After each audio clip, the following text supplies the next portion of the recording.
మన కష్టాలు మన సమస్యలు మాత్రమే దేవుని దగ్గరకు తీసుకొస్తున్నట్లయితే, అనగా కేవలం నీ కష్టాలు తీర్చుకోవడానికి, నీ అవసరాలు తీర్చుకోవడానికి మాత్రమే నువ్వు దేవుని దగ్గరకు వస్తున్నట్లయితే, అవసరాలు తీరిపోయిన తర్వాత నువ్వు దేవునికి దూరం అయిపోతావు. ఇది మంచి ఆత్మీయత కాదు అని మనం చేస్తున్నాను. నీ గురి, నీ గమ్యం ఏమిటంటే నీ అవసరాలు తీర్చుకోవడం. నీ తలనొప్పి తగ్గాలి, నీ కాలు నొప్పి తగ్గాలి, నీ కడుపు నొప్పి తగ్గాలి, నీ ఆకలి తీరాలి, నీకు ఉద్యోగం రావాలి, నీ కొడుకు పెళ్లి కావాలి, లేదా నీ కూతురికి బిడ్డలు పుట్టాలి. ఇవి ఈ లోక సంబంధమైనటువంటి అవసరాలు. ఈ అవసరాల కోసమే ప్రభు దగ్గరకు నువ్వు వస్తున్నట్లయితే అసలైన ఆశీర్వాదాన్ని నువ్వు మిస్ అయిపోతున్నావు. ఎందుకంటే ప్రభు ఈ లోకానికి వచ్చింది నీ శరీర సంబంధమైన అవసరాలు తీర్చడానికి మాత్రమే కాదు. వాటికంటే అతి విలువైనటువంటి అవసరం ఒకటి ఉంది. అది ఏమిటంటే నీకు రక్షణ, పాప క్షమాపణ. నువ్వు చేసిన పాపములను బట్టి నీకు భయంకరమైనటువంటి నరకము కాచుకొని కూర్చుంది. ఆ కాచుకొని కూర్చున్నటువంటి, ఎదురు చూస్తున్న ఆ నరక శిక్షను తప్పించుకోవాలి అంటే ఒకే ఒక్క మార్గము ఏమిటి? నీ పాపములు క్షమించబడాలి. నీ పాపములు క్షమించబడ్డానికి ఉన్న ఒకే ఒక్క మార్గము, నీ పాపములను క్షమించటానికి ఈ లోకానికి వచ్చిన ప్రభు అయిన యేసుక్రీస్తును విశ్వసించటం. ఆయనను విశ్వసించిన వారందరికీ కూడా దేవుని కుమారులు అయ్యేటటువంటి అవకాశాన్ని, అధికారాన్ని దేవుడు అనుగ్రహించాడు.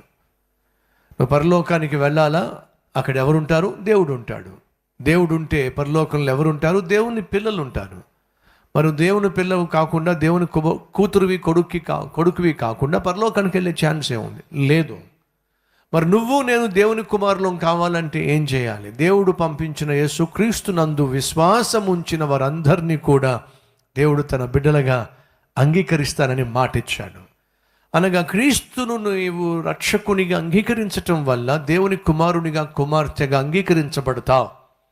నువ్వు దేవుని కుమారుడిగా, కుమార్తెగా అంగీకరించబడినట్లయితే దేవుడు ఉన్న చోట నువ్వు ఒకరోజు ఉంటావు. ఆయన ఉండేటటువంటి స్థలాన్ని బైబిల్ సెలవిస్తుంది పరలోకము.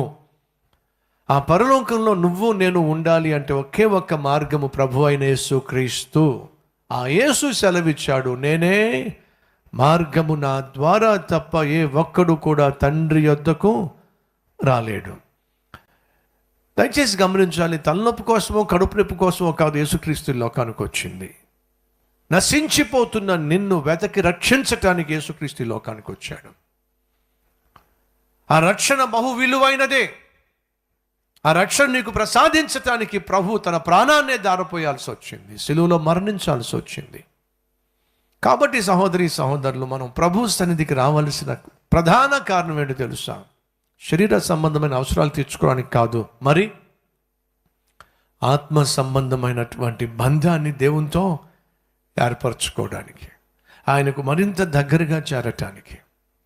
అదే